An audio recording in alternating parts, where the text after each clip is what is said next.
Welcome, amazing agents from across the country. Today is May 3rd, 2018, and this is Mastermind call number 175. And I predict we're going to have 175 people on the call. That would be appropriate, right? That would be a record. I have my partners on the call. I got two of them. I don't have anything specific to share with the group this week, other than to let you know the partners are going to meet next week at our quarterly get-together. So, and I know, Chad, you're going to be talking about a survey you're sending out. If you have anything compelling that you feel would improve the program, anything you want us to, enhancements, upgrades, additions that you feel like would be beneficial to you, let us know, and we'll see if we can make that happen. We'll start discussing it next week. Tim, anything you want to share with the group? Not a thing, Bud. I think we kind of gotten started a little later, and people have been waiting, so let's get them rolling. All right, Chad, anything you want to share? Yeah, so just a reminder to anyone who didn't get yesterday, we had the May role play call. The first Wednesday of every month, we do a live role play call for an hour plus.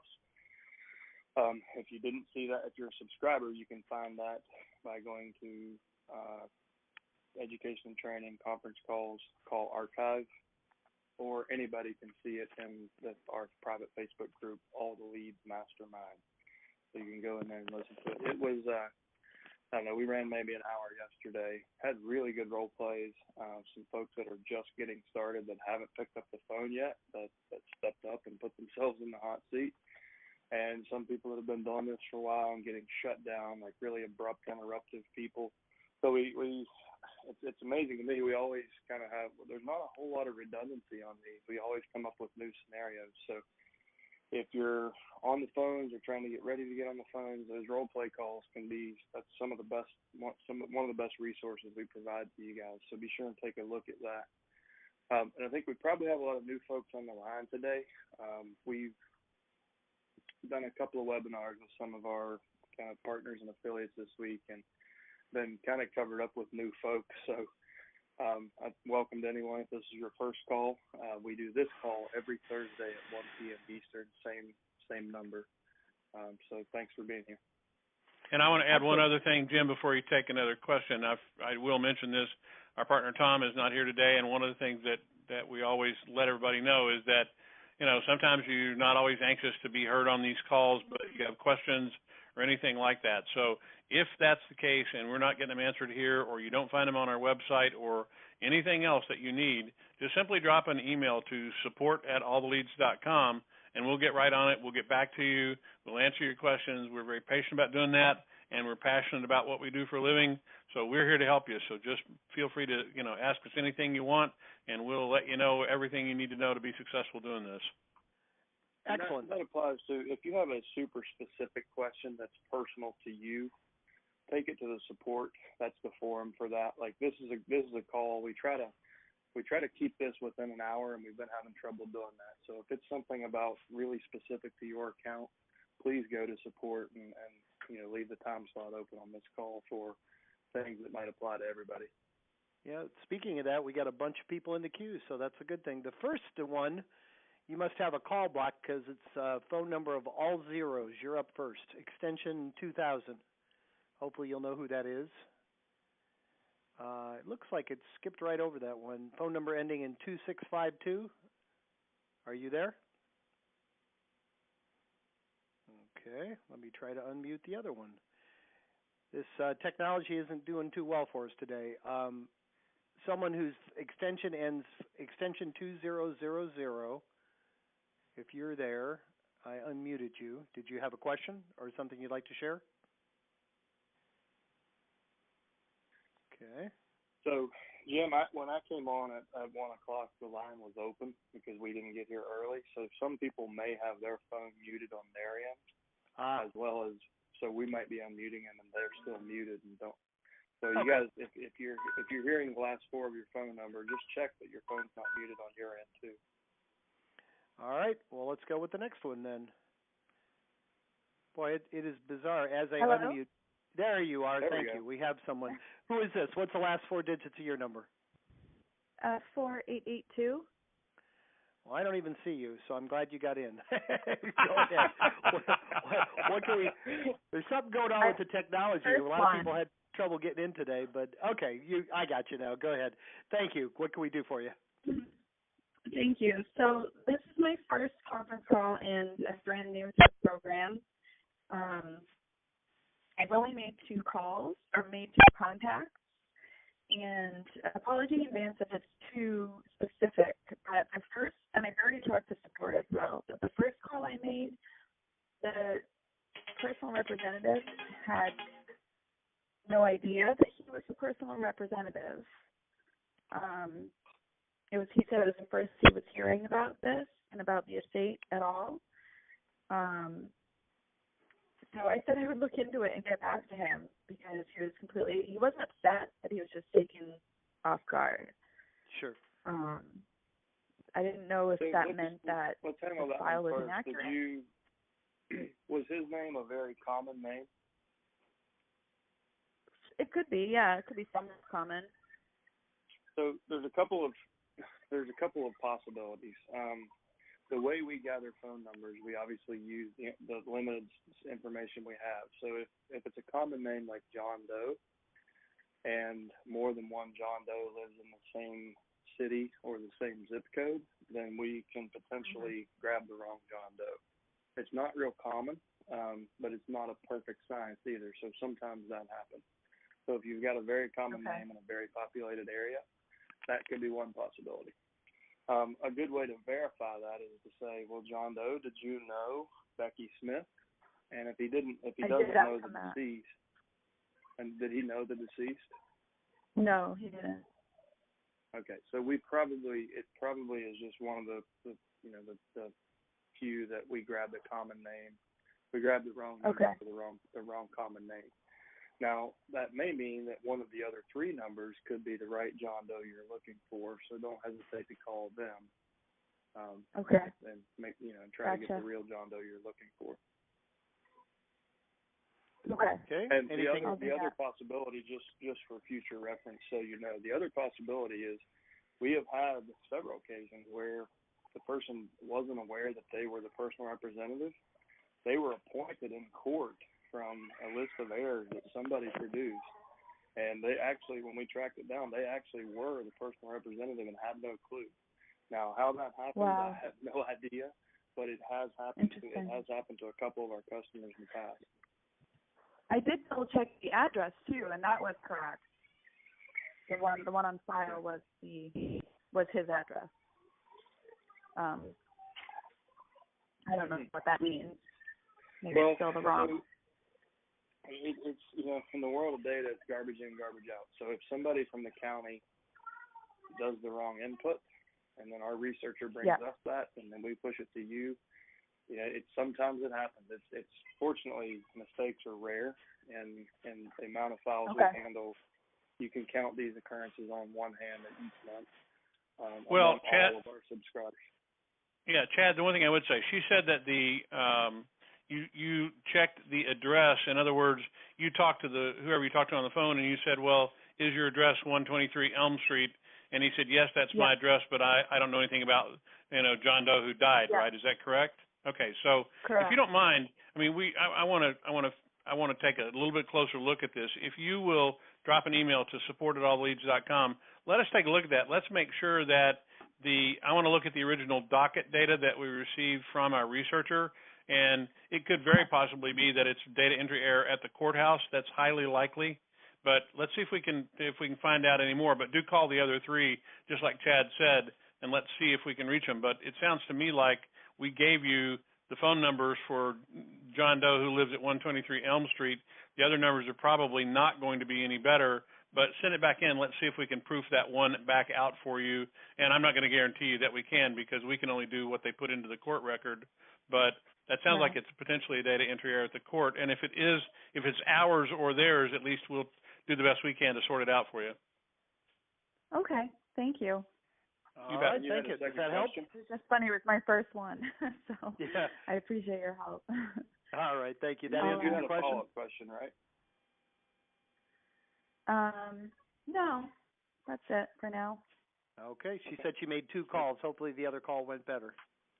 Oh, yeah. The other call was No, it didn't. She got kind of upset at me. She didn't know where I got the information. I said I was just trying to help, and but I understand that could probably, that could happen. Sure. It's Hang just in like there. scratching a new car. Yep. So when you get a new car, that first scratch, it's like, hopefully it happens on the first day. Like, got that one over with. Now let's go. So it's not common that you get blasted like that, but it does happen. Yeah, I can understand that. All right. Thanks a lot for participating. Okay. Next up is phone number ending in 3861. You're up next. Yes, good afternoon. This is Wayne calling from Texas. I'm a subscriber for about 3 months now, and I had a question kind of about the process with the letters. If I send the first letter out and then I make a phone connection and have a conversation, do I still continue with letters 2 and 3 after that if I plan on following up with them? I wasn't sure if I should do that. I was doing like a handwritten letter and sending that out after I made phone connection, just again to reinforce that relationship and stay in touch that way. But so I wasn't sure if I should stay on track with the other 2 letters or not. I think it really depends on how the conversation went, right? Like if you had a positive conversation and they have a legitimate reason not to meet with you now, I would send the follow-up and let them know that, the fortune is in the follow-up.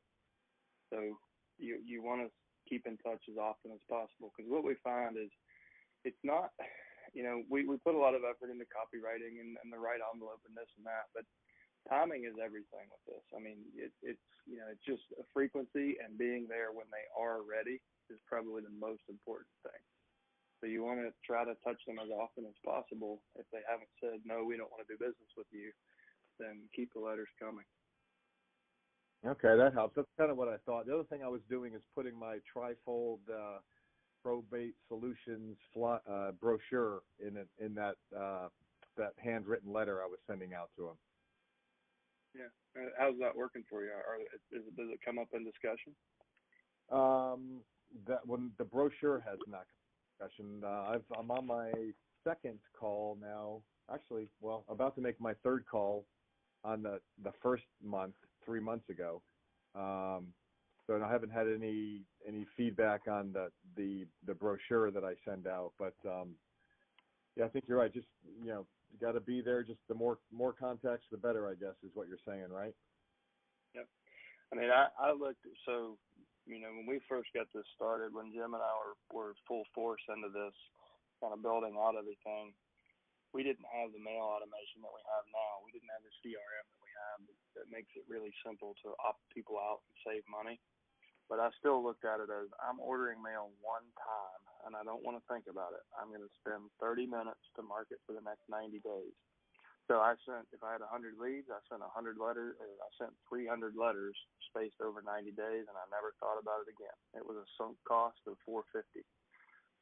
Now we've got a better system. Like if they say no, you go in and opt them out under the option status tab in the lead record, and you can save money. So it's better than it was then. But even still, I think your time is more valuable than the money you'll save on mail. Like what it would take to manage campaigns and separate letters to people you've spoken to versus ones you haven't. And just keep it simple. Send the mail, and the ones who need help will call you when they're ready. Right. Okay. Obviously, follow up with a phone call too after each piece of mail. Right. And I do that. Yeah, within a week or so, 7 to 10 days after the letter, I try to make that call.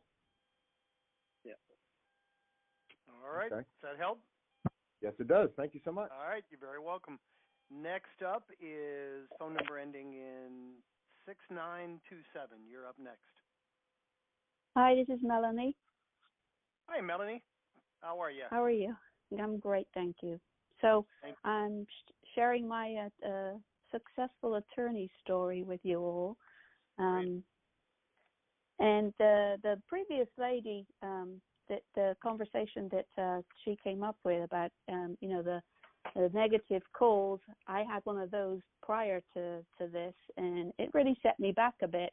But then I went on to the attorney list, and then I had this really successful call. So it did perk me back up again and get me on the right track. So I just wanted to all the new people on the phone, there are the ugly calls, and then there are the successes too. So my attorney success story was based on I started off with the emails that are attached to the list of the attorneys that are with the probate leads, and I just tried. I'd put my try brochure together and thought I would just try it out by shooting it electronically to the attorneys and a little introductory email, and that's when I got my first call back almost within a couple of hours. Yes, I would really like to talk to you. Call my office and make an appointment. So I went on my appointment, and I sat there. I had to wait quite a while before I got in to see him, and I was really expecting him to say, well, what do you know about probate, or, how many houses have you listed, and so forth. And it just didn't go like that at all. I had my brochure with me. I'd also put in my purse half a dozen of my try brochures in a little plastic holder, but I left it in my purse. And so I got my try folder out and showed it to him, and he recognized it straight away and just started talking about, what a great, brochure concept, how he could see it being very successful, and please reach out to this attorney and that attorney, et cetera, et cetera. And I was just blown away. I hardly had to say anything at all.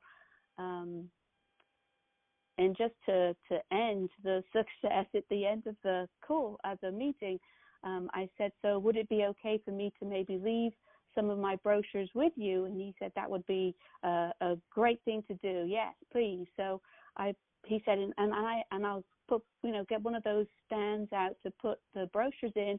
And I reached down into my purse and pulled out my dozen brochures and the plastic holder and put it on his desk and said, I'm one step ahead of you, sir. And he happily put it out in his lobby on the table next to his brochures. I mean, it couldn't have gone any better if I wanted it to. Great story. That's great, Molly. Right. So did you set an appointment ahead of time, or did you just drop by? Yes. No, I emailed him the try brochure, and he read it and said, please would you call my office and make an appointment. So I did that, and that's how it started off. And he recommended, he said, please. Yeah, sorry. You have a 100% success rate with attorneys. Congratulations. Right. You So got to get out there and do some more. Now, how will you follow up with him? Are you going to check with him periodically for specific leads? Well, again, he is like, great, come see me again in a few weeks, and you can top the brochures up. And I said, oh, I absolutely will. I'll swing by and bring some more in. But he was already offered. He's like, there was this case with this guy, and he was trying to get rid of the house, and he had a tenant, and I wish I could have given him your information. And I said, if you speak to him again, or if he is a client of yours, I'd be happy to help him. And he even wanted to bring me in front of other local attorneys that deal with probate, to explain, what I was doing. He was so on board with it. I was just blown away. That is great. It shows you how many other agents. This guy's probably doing this a while. You may very well be the first realtor that ever approached him that had any kind of a plan, and you had a good plan. Right. So congratulations. That's usually what we find, just for everybody's good. Like when people do get out of their comfort zone and go have these appointments, I have a lot of these conversations not in a public forum, but I hear story after story after story like this, and people are just shocked that the attorneys, it were so easy. But think about it. How many real estate agents really approach in any niche as kind of with such a broad offer as what we teach you guys? So who takes the initiative to build a team of professional service people around them that's focused on one person's situation and problems? Like it just, you're in a class of your own when you do this. So the attorneys have never seen that. So what we find is not almost, every single person that I've personally worked with that has gotten out of their office and gone to meet with attorneys has landed at least one appointment in their first try, or one relationship in their first try. We've had others that have gotten 6 in a day, but these attorneys, they have really low expectations of real estate agents based on kind of our industry perception and past experience. But once they realize that you're in a different class, that you're the only agent in town as far as they're concerned. So good for you for getting out there, Melanie. I totally agree with you on that. It is definitely, I think, the mindset of, the realtor that just wants to put a sign outside your yard and list your house, but you bring something so much more to the table, and you can only do good. Well, just remember that attorney that's sitting there in his office, his whole objective when he's working with this is that most of the time the real estate agents that they end up having to work with aren't in sync with what they're doing and aren't aligned with their mission, and their mission is to get that probate closed, get it buttoned up, and get paid, because that's how they make their living. And if you show up and you offer the ability to not only expedite that process, but offload some of the things that they have to do, the more you learn about their attorney's approach to doing things and all that, I mean, I would spend as long as that attorney's willing to talk to you, the more questions you ask, the better you're going to look to that attorney, and the attorney will also kind of teach you how to work with the people they work with, and it becomes a marriage made in heaven, because you can cut that attorney's workload in half by just doing the things you'd normally do, and they'll love you if you're approaching it that way. So excellent job. So proud of you. Right. No, he offered. He said, "You have any questions about anything, please call me. I'll be your go-to," kind of thing. He sold the two-way street. It wasn't just a one-way street. And so yeah, it's got me very excited. I can't wait to find the next one. Well, and the other thing you might also go ahead, Bud. I'm sorry, and I'll finish. I want to share an idea with you. So the next time you meet with him, this is something that I'll say you should do, but you decide. This is an idea that we talked about a few mastermind calls ago. I kind of came up with this when I was working with a subscriber just getting started. But imagine if you and that attorney, if you have that good of a relationship and he's that willing to help you, imagine if you sit down and write out line by line every single task that needs to be taken care of in an estate from A to Z. And then you color code the task that the attorney typically handles, the task that the PR typically handles, and then possibly even what you can handle as your team. So you might have 3 colors. So imagine an 8.5 by 11 sheet that has, let's say, 50 tasks on it. And then, 5 of them might be in green for the attorney, and then 25 of them may be in pink for your service, and then, the others could be a different color. That's what only the PR can actually do. And if you can co-produce that piece with the attorney and let him and put his information in the footer of the piece, what we find is in about 20% of cases, there's not an attorney assigned to a case. So you can actually generate referrals for him and have him provide his expertise to design the piece with you, and you guys both benefit from that. But more importantly, the personal representative is going to benefit, especially if they don't have an attorney. It's a visual piece that you can put in front of them and basically say, here's a roadmap and what you're not thinking about because you don't know what you don't know. And all the attorney is going to do for you is what's these top 5 things in green. Everything else is up to you unless you work with me, and then I can take out over half of that. So do you see the value in our service? Okay. So I would encourage you to work with him on a piece like that, because it sounds like you've got someone who's really willing to help educate you and kind of co-market with you. And that's a great idea. I haven't seen anyone put into play yet. So I'd love for you to be the first one and bring that back and share it with us. I will definitely give it a go. Excellent. And get out there and get the same results with the executors. I know you will. Thank you. Tim, you had something to share? Tim, you wanted to share something too? Yeah. Oh, all I was going to say was a similar thing that really is that anytime somebody gives you the opportunity to ask some questions, even if you don't have something that ties to it, a great way for you to stay in front of that attorney and potentially get something he's working on is, oh, by the way, I was talking to somebody the other day, and I have this question I'd like to ask you about it from a process standpoint. If he gave you an open to call, I'd be calling him pretty frequently until he sort of, don't wear out your welcome, but that's a golden op. You have really uncovered a gold mine there, so use it. Right.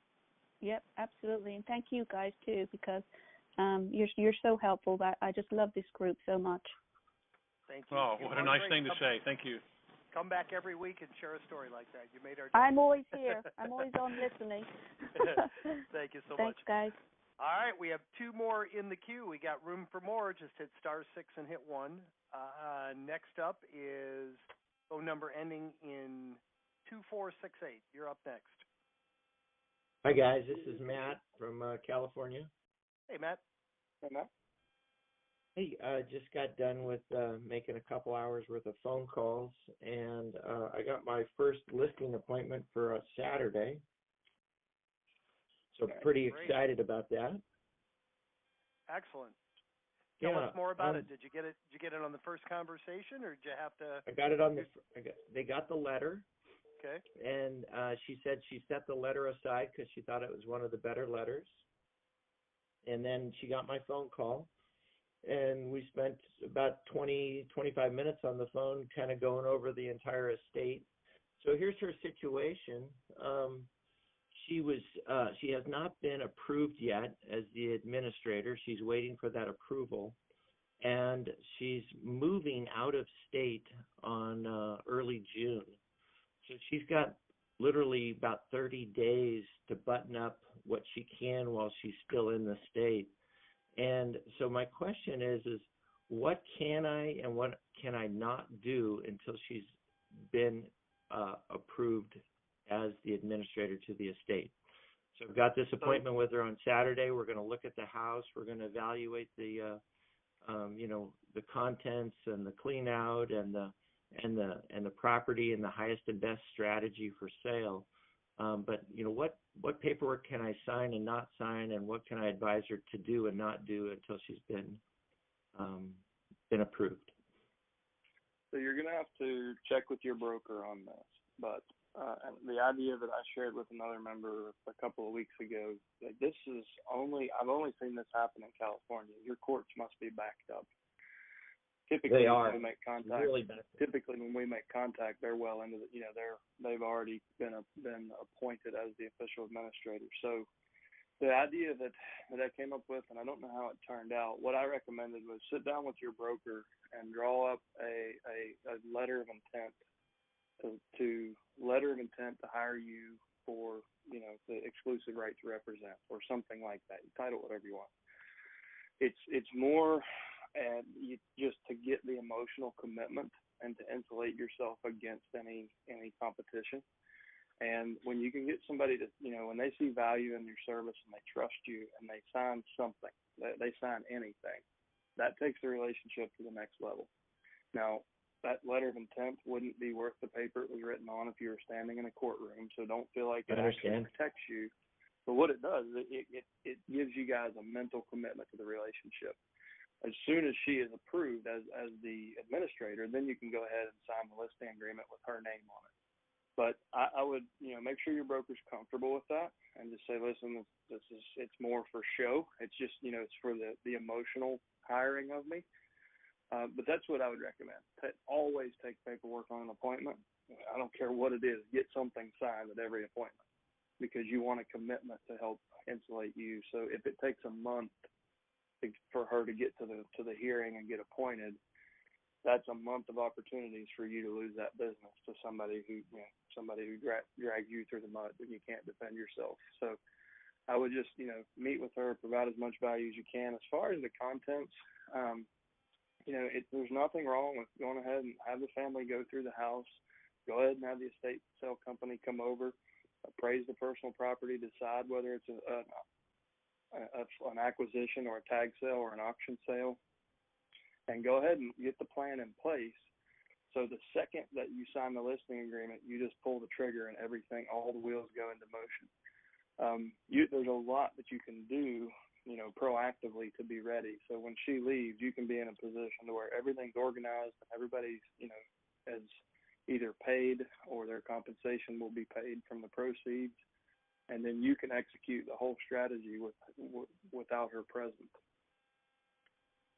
Gotcha. So she can take the contents of the home and say, okay, the family wants to keep these items, maybe put those all in one room. The rest is going to go to a clean out service of some sort, and the rest to, auction, donations, whatever. But she just can't remove the items from the home yet, right? I wouldn't. And the attorney can answer that question for her. But I think to play it safe, the family can take what they want. I wouldn't do the estate sale until she has the authority to handle that money. Oh, but you think the family can take what they want? Yeah, they can. So, but if you have the estate sale and it generates $50,000 and she hasn't gained access to or opened a bank account in the name of the estate, then you've got her sitting there with $50,000 of the estate's money, probably no fidelity bond, and she doesn't have real authority. So then you can create a real problem for her. So just get the plan in place, and you can do the things like let the family go through the home and get what they want. That's fine. Just don't start liquidating assets until she's officially the administrator. Gotcha. But before, the reason I recommended the letter of intent, you're not going to do a lot of work. The estate sale company, your partners are going to do most of the work, and they'll get paid for that. But you want to know that you're going to get that listing, because just for example, if the estate sale company was also a licensed auctioneer and real estate broker, and they came in there and spent 5 hours with her joking and telling stories and showing pictures of their kids, then she could be in a position where she's like, oh my gosh, I really love this guy, but I've already told that the other guy was here. If she signs something with you, then she's going to feel like she's made a commitment, and she's more likely to not engage with competition on the real estate listing. That was why I suggested that. Right. Good suggestion. Okay. I got one more short question for you. On the previous call, the nice lady that met with that attorney, do you guys have I haven't made any attorney phone calls yet. Do you guys have a script that I can reference just as a good starting point to attorneys? We don't have scripts, and we actually haven't role-played that a whole lot. It's something that's pretty new for us. I mean, our ISAs, we basically jumped on the phone and role-played some stuff, just me and the ISA team, to get through. But the first key is getting through the gatekeeper.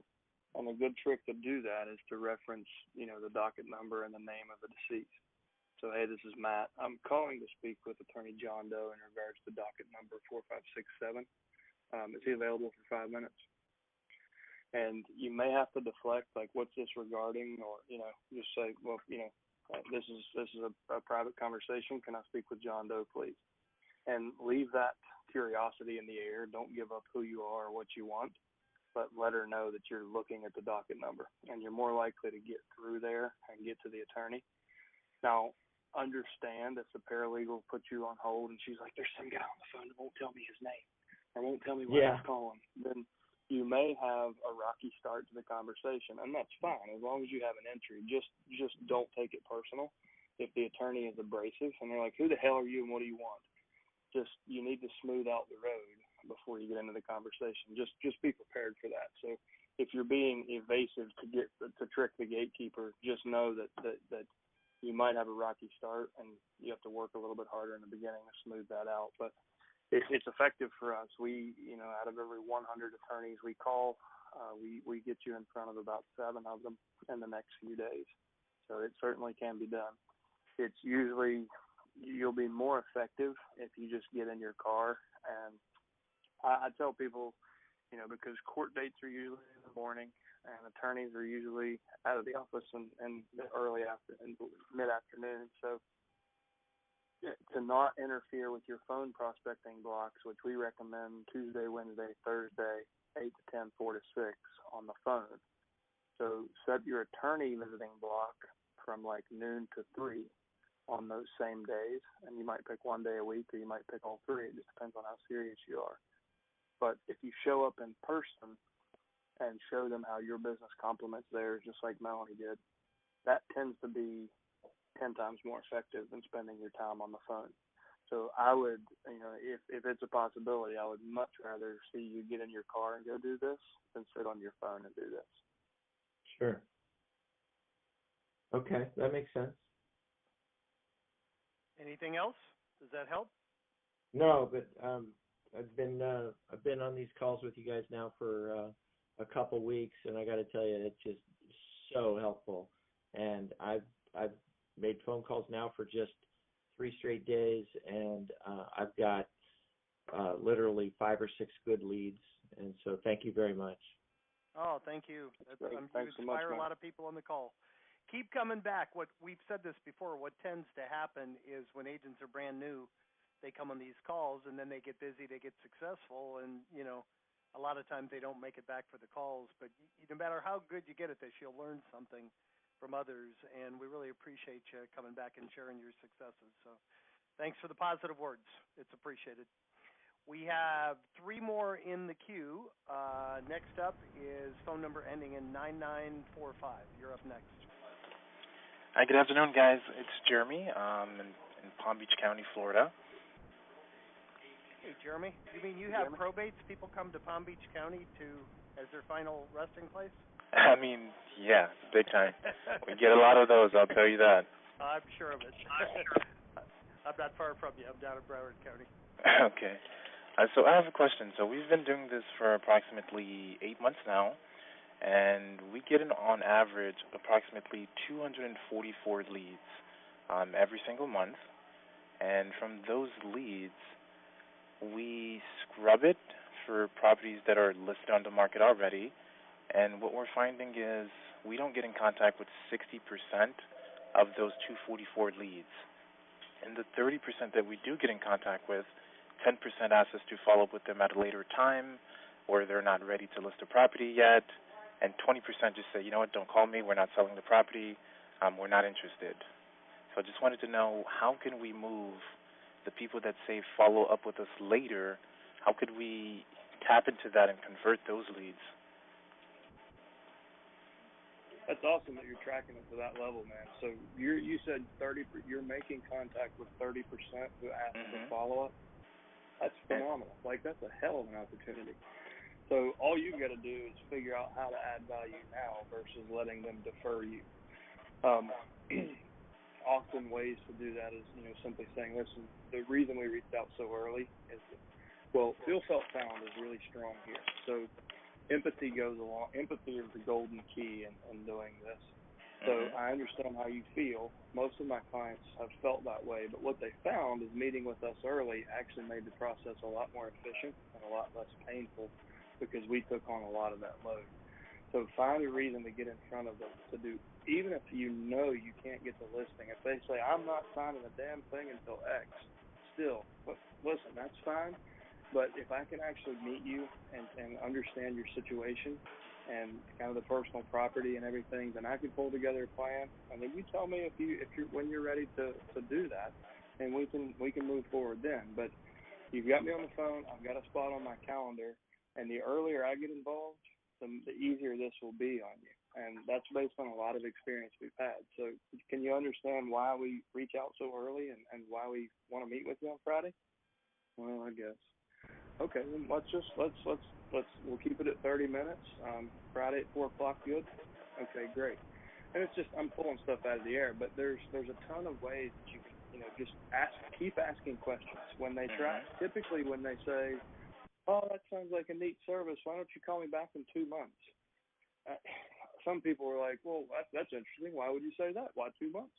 And try to go that route, and that makes them defensive. Like, just ask good questions and use that feel, felt, found to show, listen, we worked with families like you before. We understand the apprehension.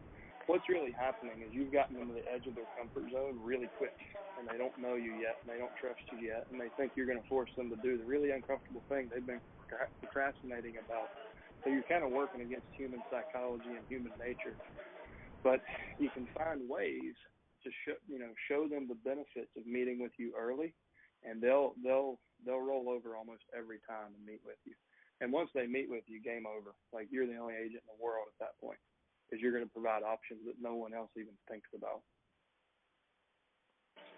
Okay. So if you want to, if you encounter a specific situation and you get stopped, you hit a wall, pick up the phone and call the main number. My extension's 104. Let's role play it. Like, I'll help you. Like, we'll figure out what will work for you on specific objections. Because if you command 30%, you're talking about 60 people a month that are deferring you that you could be in front of. That's huge. I know. I just want to correct that. We get in contact with 30%, and out of that 30%, 20% they say they're not selling, and 10% say follow up with us. And eventually from there they go cold. Some of them we do follow up with, and they say, we're still not ready, and et cetera. Okay, so even at that, we got 6 listings a month falling through the cracks, and we need to plug the cracks. We need to find a way to get in front of those 6 people every month. Right. Because what's your median sale price? 400, 450? 345. Okay, so that's a lot of commission. That's a lot of motivation for us to figure this out for you, right? It is. I mean, I'll give you my commitment. If you call me whenever you've got a specific situation, I'll take the time and we'll make this work for you. Okay, I do appreciate that. And one more question.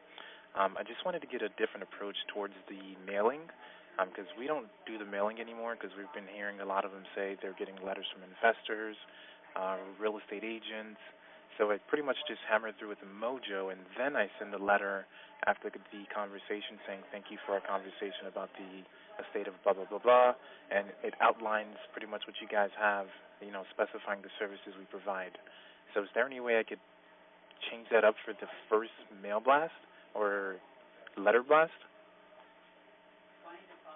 Change what up?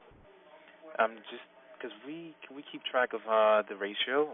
Once we get a new list, I send out the letters, and out of those letters, we've only gotten 4 calls, and we sent out 1,207. Okay. And I just wanted to add, you're in the most hyper-competitive market in the country. So in Middle America, the letters are going to have a higher conversion rate than they are in Palm Beach County, because these people, they do get a lot of mail. That's why it's vitally important that you pick up the phone. It doesn't mean you shouldn't send a letter, but it's, you can't rely. You can rely on the letter alone less than agents in less competitive markets. I see. So what are you saying? You want to change the letter you're sending? So the conversation. Go ahead. Sorry, Jim. Sorry, Jed. I was just going to point back to the first part of this phone call, the conversation, like the story that she told. So this person got a pile of mail. They set hers aside. Maybe that was the second caller. Anyway, someone on this call today said that the personal rep got a pile of mail. Their letter was set aside, and the phone call is what got the listing. But the letter was still vitally important, because that's what made them stand out. And we hear those. We had another story yesterday. Someone told me, it was on a webinar yesterday. They said the exact same thing. Like, I was the only letter that they actually held on to. And as soon as I called, they knew exactly who I was. They had been to my website, and they knew everything about me. I got the listing. And that's where the power of the mail. So direct mail, like, your results are kind of typical if you're just relying on mail. Like, not everybody is going to be ready at the time you're sending mail.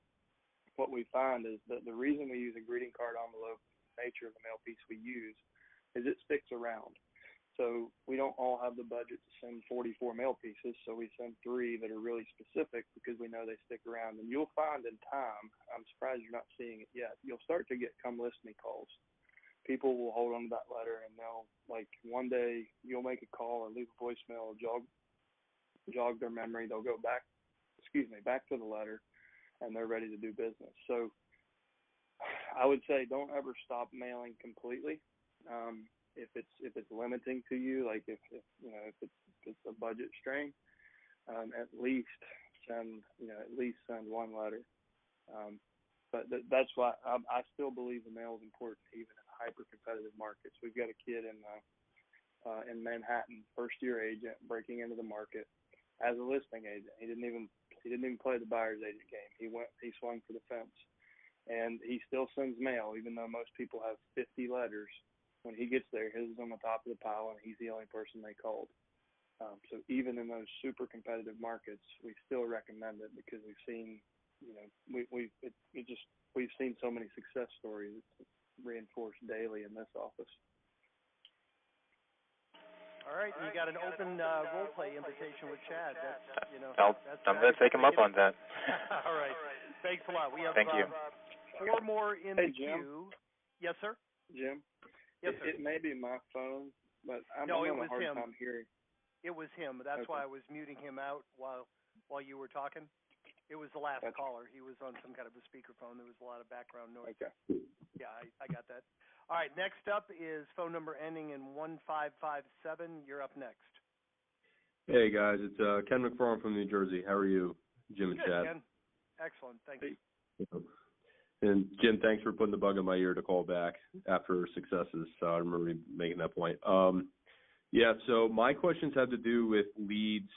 Specifically, they don't have phone numbers. I've gotten a couple where it's just the address, so they just receive, like, an initial letter. Many of them also don't have attorney information. So I guess my question is, what did you find with specifically leads that don't have phone numbers, but they just have an address?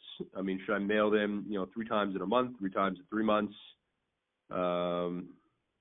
I've had a couple that are like that. So it's just more kind of like a minor question, I guess. But just keep them on your normal mailing sequence. The reason they don't have numbers is because they have been very careful to never publish a phone number anywhere. Yeah.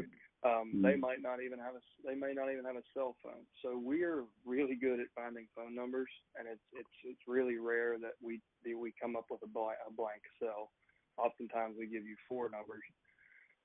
Sometimes you'll see 1 or 2, but most of the time we can nail it with 4 numbers. If there isn't one, that's because that person's been really deliberate about not having their phone number anywhere on the internet, or anywhere. They've never filled out a form for credit cards or store cards, or they've just never let it get out there. So you're probably not going to find it either. I can't point you to a skip trace that would be more effective than our system for finding numbers. So just send your mail sequence and hope for the best. Hopefully they will respond. They may be old fashioned and just don't trust the internet, but they still look at the mailbox. You never know when you're going to reach them. But I wouldn't change the sequence. I mean, unless you add more pieces in, but that just creates more work, more management for you. I think if you send the 3 pieces over 90 days, that's about the best you can do with those. And hopefully they're few and far between. I mean, we see very, very few of those across the country. Great. Thank you very much. Appreciate it. All right. Excellent. Well, we have a brand new subscriber. You've been with us for a few hours, Debbie. What can we do for you? Hi, I've got a question. I'm Debbie Taylor in Denver, Colorado, and I've got a question on the attorney email. The gal Melanie that was talking about sending that email out to the attorneys that was effective, I'm wondering if that's on your site anywhere at this point. It's not, but Melanie, if you're still on, if you could just drop it in All the Leads Mastermind. If you could just copy that email copy, if you don't mind sharing, and drop it into our Facebook group, All the Leads Mastermind, if you want to share. And Debbie, sign up for that the Mastermind group. All the Leads Mastermind group is for subscribers. Just go and we'll let you in there, and as soon as she puts it in there, you'll be able to see it. Okay. Great. Anything and else? Then I just got done scrubbing my first list. So you guys sent me 2 lists today, and I resonate the guy down in Florida. I know my market's a tough market. It's about 51.5% that are actually active. I had 17 sold. I think that's sold. I had 17 solds or active on the market out of 33. So that's what it's kind of trending here right now before I do anything else. And I'll give you kind of a story of encouragement, and this is from Arapahoe County, which is northwest of you. We have a subscriber there that's been with us for, 3 years now, but his first 4 months was super rocky. He was as good at tracking stats as you and the Palm Beach caller. And he was good enough. He tracked every phone call and came back to me. What we found was happening. A lot of investors are reading the newspaper, skip tracing the obits, and harassing the family like right out of the funeral home. And surprisingly, it's really effective for them. So a lot of them are showing up as cash transfers. A lot of them are going on the MLS before the death occurs. And you can never eliminate that. Like when you have a savvier set of the population, and you have people who understand, strategic moves in estate planning and getting for long-term care payments taken care of, you're going to see that. People are going to make moves that are in their best interest. After 4 months, we didn't get anything with Matt, and I'm like, man, listen, we're not in the business of taking money. I think you should just quit and let's focus on these until we figure it out, and we'll just stop the expense. Well, that was a mistake, and I'll take accountability for that, because Matt called me back 60 days later. He listed 6 houses in a week off of the letters and calls that he had sent and tracked. And it just took time, but there were people on that list who didn't respond to the really aggressive realtors and the really aggressive investors, but they responded extremely favorably to Matt's message, but only when they were ready. So he was able, I think his median up there was around 4, maybe 4.25, and he nailed 6 listings in a week off of those 4 months worth of leads. Well, needless to say, he signed back up and he's been with us since. And we've seen this. I've seen the same thing, and I'm trying to remember, but basically the 6 or so counties surrounding the Denver metro area, it's kind of played out the same way. So. But my point here is it's going to be a longer term approach for you, and it's going to be frustrating at times, but try to focus on those 2 to 3% conversion instead of the 97% failure. And that's like, if you can get in that mindset and just know, listen, I know it's in there. I know these people, the right people will respond to my offer. It can be hard at times because that little voice in your head says, you're wasting money. It's never going to work. But it will if you stick with it and you're diligent. Every person that I've worked with in your market, like one-on-one, and I've worked with people in Colorado Springs, Arapahoe, several counties, but we've been able to get this to work without fail. It just took us a bit. It took us effort and patience more than anything. Well, I mean, I didn't finish, actually. I wasn't really having a problem with the ratios on it because of the fact that they were all valid homeowners. It was either purchases through family or already listed. I mean, I'm kind of coming in the backside in these because they're older leads, as I would look at them when I'm getting them, a month later, because you just sent them to me this morning. So realistically, I don't think that the lists are bad. I think that, you guys have done a good job so far of what I can tell off of 33 of them actually having owner-occupied properties. I've been working the St. Patrick system for a while now, so it's just something integrating this in with that. And one of our biggest stumbling blocks for Colorado was trying to come up with, the leads. It's a real arduous process here. So I think the list is good, actually, but that's kind of resonating on what he was saying. It's about 50-50, I think. And you can't help that they're sold or active at this point. I mean, it's just our market here. Yeah. Excellent. Thank you. Call back when you start to get listings, please, and share. We have we're going to run a little bit over today, guys, as we often do. We have 4 more in the queue, so we're going to cut it off there and try to get done in the next 10 minutes or so. Next up is phone number ending in 2652. You're up next. Hi, this is me. This is Darcy. I have one quick question. I had a girl yesterday. She did give me her email address. And what I did was I copied and pasted some of the letter from your program and sent it over to her as an email. And so then she emailed me back probably a couple hours later and asked me what my commission was. So I didn't answer that yet. So what do you suggest I say to that? When she said, what is your commission? What do you charge? Do you have her phone number? Do I have her phone number? Yeah, I called her. And she gave me her email. And then I emailed her through a letter, through your letter, copied and pasted it as an email, but not the whole letter. I just tweaked it. And then she emailed me back and said, what do you charge? What is your commission? But do I say 5%, 4%, no percent? What do I? I didn't catch the beginning, but you have her phone number. Call her back and say, listen, I just want to make sure we're clear and on the same page here. A lot of people that I talk to think that we charge for everything that we offer, but I just want to be clear. There's not a commission on the overall estate, and kind of play dumb, like you don't know what she's asking. But just paint the picture that a lot of people misunderstand, and they see so much value in what you do, they expect to have to pay this big price. By the way, the only way that I consider my service as the hub and the wheel. Now I am one of the spokes. We do handle real estate brokerage, so that's one of the spokes. And if we end up listing and selling a home, then we do charge a commission. But otherwise, I'm gonna bring a team to the table, and I'm not gonna charge any fees or anything. And by the way, we don't get paid until we do what we promise.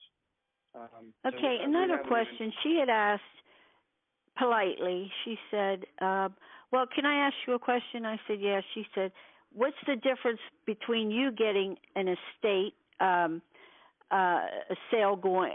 One of those. What do you call those? Where you sell the furnishings auction." Or I get it. What's the difference?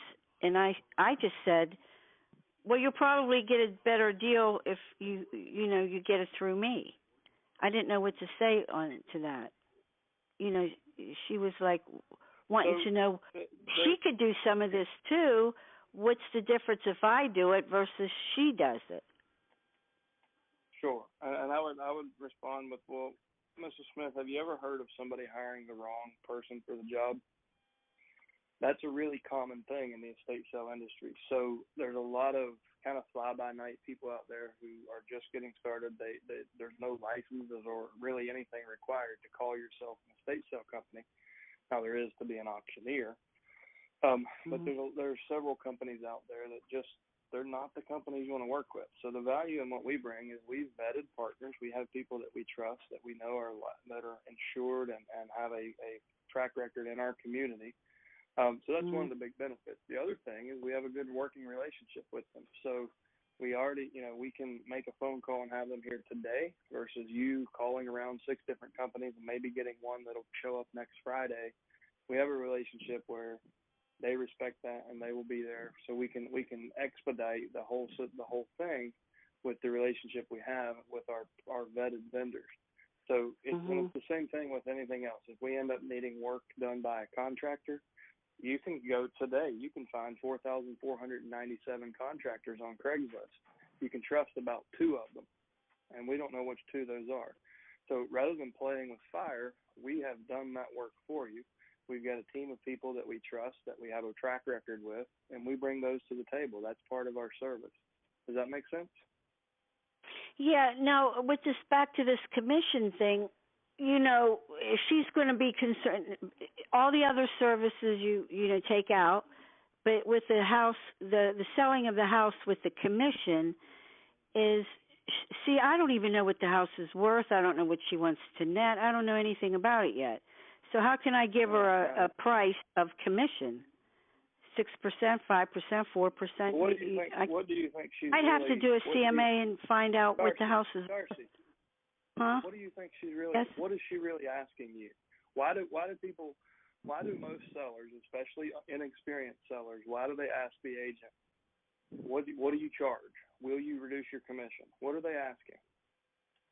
They're asking us to reduce the commission. They don't want to pay us any money for what we do, our services. They want to save. They want to save money with cutting our commission. But I don't know, that's what I'm saying. I don't know her situation with the house. How can I just spurt out and email her a commission percent? Can I talk? Pardon me? Yeah. So I'll have to call her back and get clear on that. So that's what I'll do. And your brochures. Darcy, like the first gentleman, why don't you call back and role play this with Chad after the call, because we're running a little bit late. But Right. Darcy, remember, don't. I mean, a month ago, you were frustrated with the calls, and you've hung in there, and you've slowly had. Oh yeah, I know, but I didn't know whether to email her back a percent or just hold off and just don't do anything. I didn't know, what I should do on that.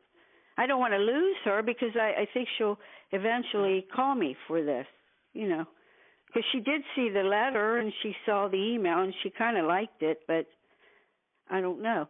But real quick, where do you get the brochures? Where can you get brochures for this service? In the subscriber portal.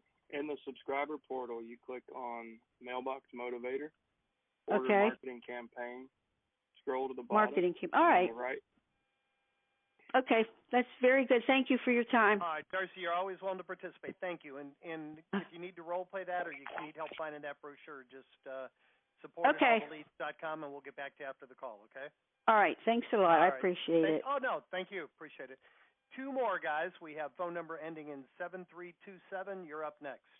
Okay, it's Russell Arkin from Virginia. How are you? Russell. Hey, Russell. Great.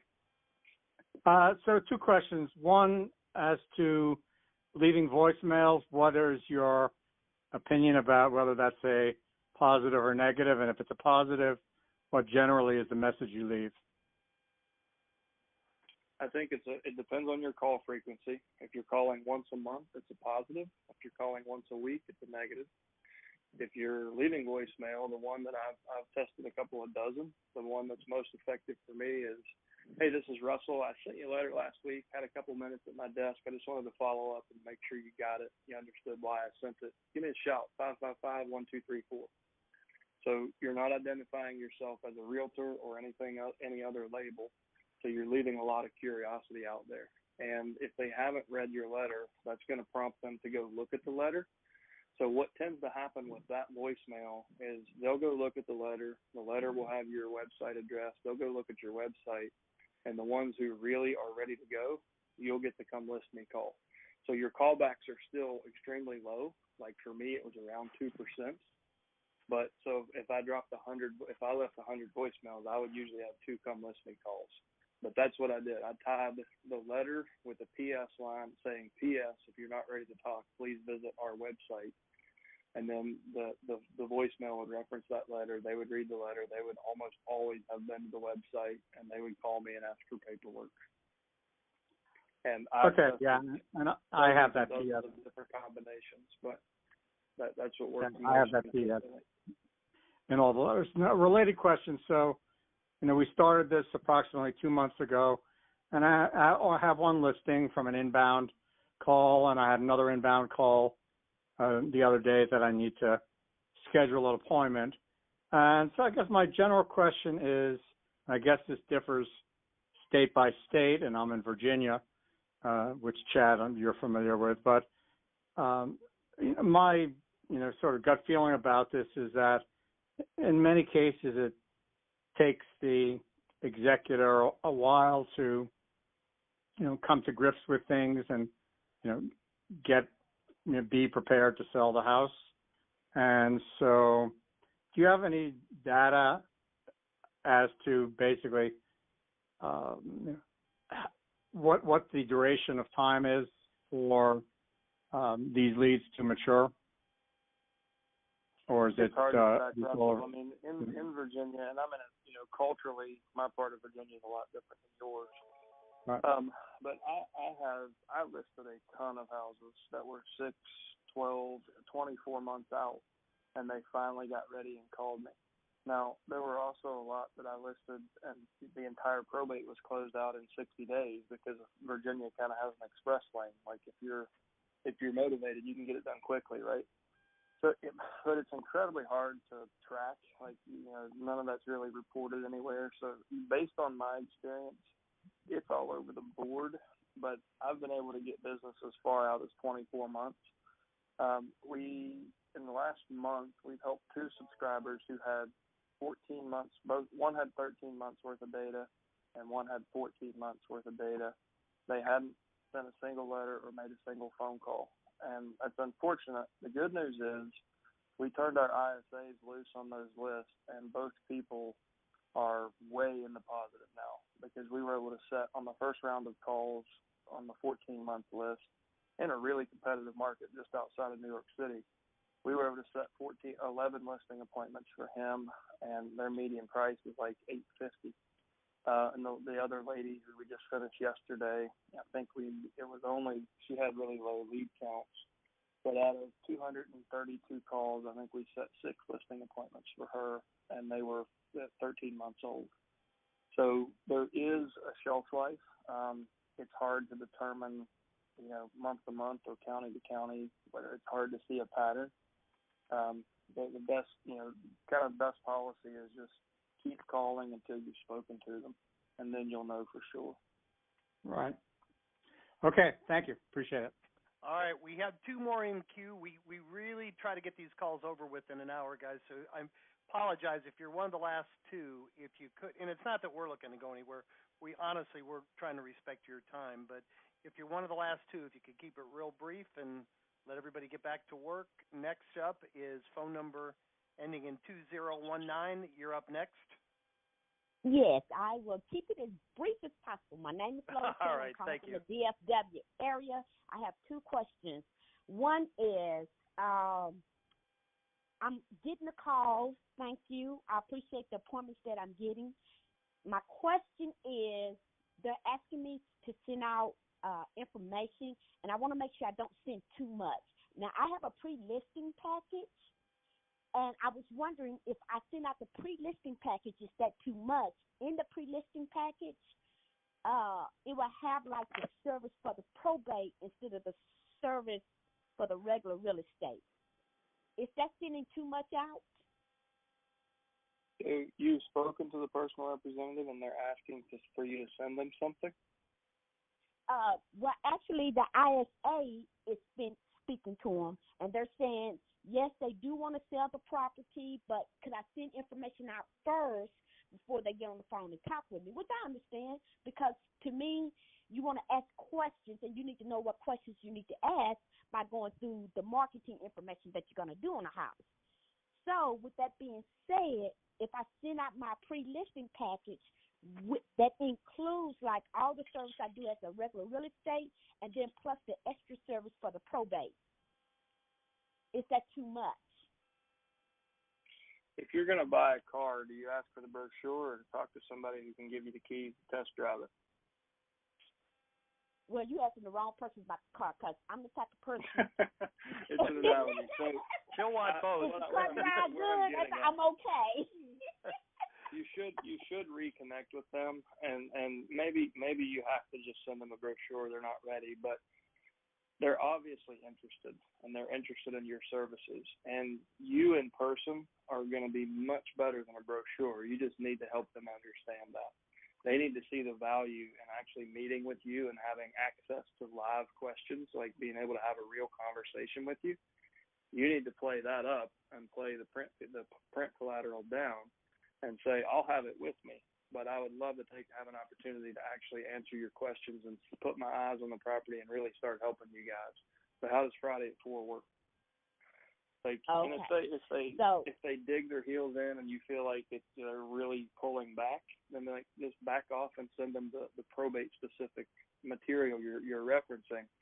But when somebody shows interest like that, they're showing you an opening, and you don't have to be aggressive, but you need to recognize the opportunities and take them when you can, because this is a competitive industry. So anytime someone shows you interest like that, go for the appointment. Mm-hmm. Okay then. All right. Thank you so much. Last, definitely. Or did you have another question, Alice, or is that good? No. That's it. Okay, great. Definitely the last up this week, as brief as possible. Phone number ending in 8797. You're up last. Hi, Jim. This is Rick in California. I was listening to Darcy's question about the commission, she wouldn't let Chad answer. I just wanted to get Chad's answer on that commission thing. I feel like I was watching a movie and the cable cut out. Okay. Good so question. Where I was trying to go with that, when people, it doesn't matter if it's probate, FSBO, expired. Most inexperienced sellers ask that question, and you can challenge them and say something like, well, why do you ask?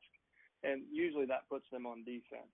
What they're really saying to you, and where I was trying to get Darcy, they're saying, I don't see value in your service yet. They're asking you to they're asking you to really present that value to them. They don't give a damn about the commission. You can overcome it every time. So they don't really care about that. They just don't know what else to ask. They don't want to come out and say, well, I really don't know what to expect, and I'm nervous because you're a business person and I just don't know what to ask you. So they hit you with whatever can come to mind first. Like when you're, people who walk up in a bar and like, oh, well, come here often. It's a lack of better questions usually. So it's really easy to overcome, and you can usually sidestep it, show them how it's in their best interest to meet with you. If they ask it again, sidestep it, layer in some value, and it will never come up again. And this happened to me with almost every seller that I've ever worked with that hadn't sold a house, say, in the last, well, let's say they've only sold one or two houses in their life or never at all. Almost every single seller asked me that question, and guess how many times I answered it? None. Like, you don't have to, because, like, price objection is there's no such thing as price objection in the presence of value. So rather than answering the question and negotiating commission and being weak, like some people in our industry are, just add more value and then don't talk about the price. When you've added enough value, they'll be like, damn, I should have paid this guy 8%, right? Hey, Rick, from my old coaching days, just a really good, quick response if you need one is, that's a great question. And are you more concerned about the commission you pay or the dollars you net? Because that's a really good. Or another agent said they charge a less commission. Well, excellent. So how strong will they be in defending the price we set in your home? So you focus more on the net than the actual amount you pay. And you kind of lose if you quote it off the bat. And we're not saying be defensive. If they insist and your commission is 6%, then tell them 6%, but make sure they understand first. A perfect example, we used to put our pricing on our website, and we do much better not doing that because we have a chance to explain to y'all what is involved for that price. We do much better, converting than when we put the price up there and they didn't know what was included. It's kind of a very similar example. So, the first one that mentions the number loses. Be reluctant to mention that number until they really understand the services and the value that you add. Make sense? Makes sense. Thanks. All right. Boy, guys, longest call ever. I don't know if we had the most attendees, but it was certainly great participation, great value. I just want to wind it up like I always do by challenging you. First of all, thanking you for being here. Great participation, great stories, great contributions. I want to challenge all of you. Take one thing you learned from today's call, one thing you heard that inspired you. Go out and put it into practice and come back next Thursday and share it with the group. Make it a great week, guys. Thank you so much. Have a great day, and we'll talk to you soon. Take care.